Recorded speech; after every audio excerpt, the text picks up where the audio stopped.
Let me walk through this really quick. The obviously the basic premise of recovery is don't vent it. The gas has value, and then once you're like, yeah, I'm actually going to do recovery, and I'm going to get the value or reuse the gas, which of course is the same thing as value, right?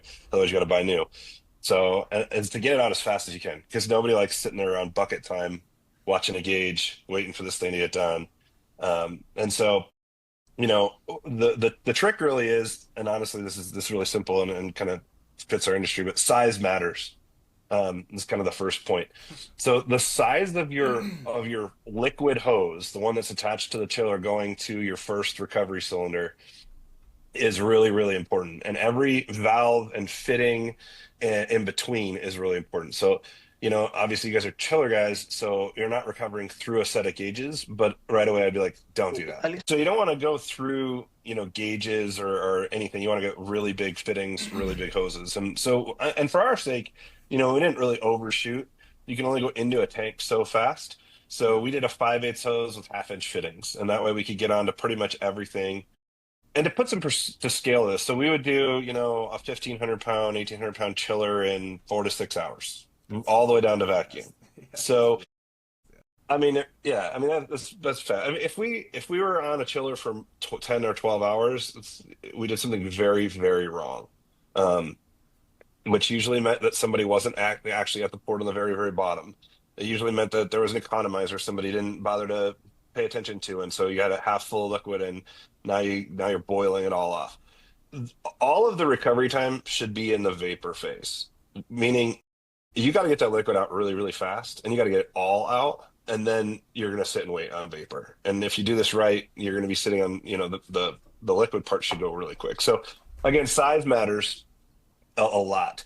And then the other thing that we did was and you can't do this in the field with what you guys are dealing with, but we reported cylinders and we put in full flow ball valves on our cylinders so that we could then have any restriction at the tank.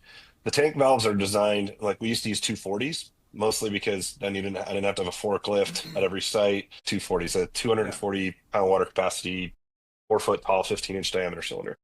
yep. They're not super common in the industry. In fact, I think when we were talking to Worthington, we started Rapid, they said that we more like 90% of their purchasing in the early 2000s because nobody really used them.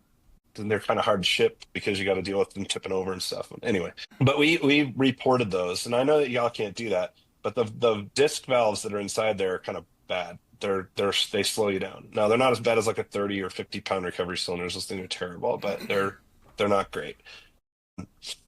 So even if we didn't have those, and a lot of times we had to order cylinders and couldn't get them revalved on time, so we're growing so fast, we'd put them out in the fleet, and you could still go really fast. That might cost, you know, a half an hour on the liquid side of a recovery. And again, the majority of the time is in the vapor phase, where the valve size doesn't matter anymore because you're not getting the vapor out that fast.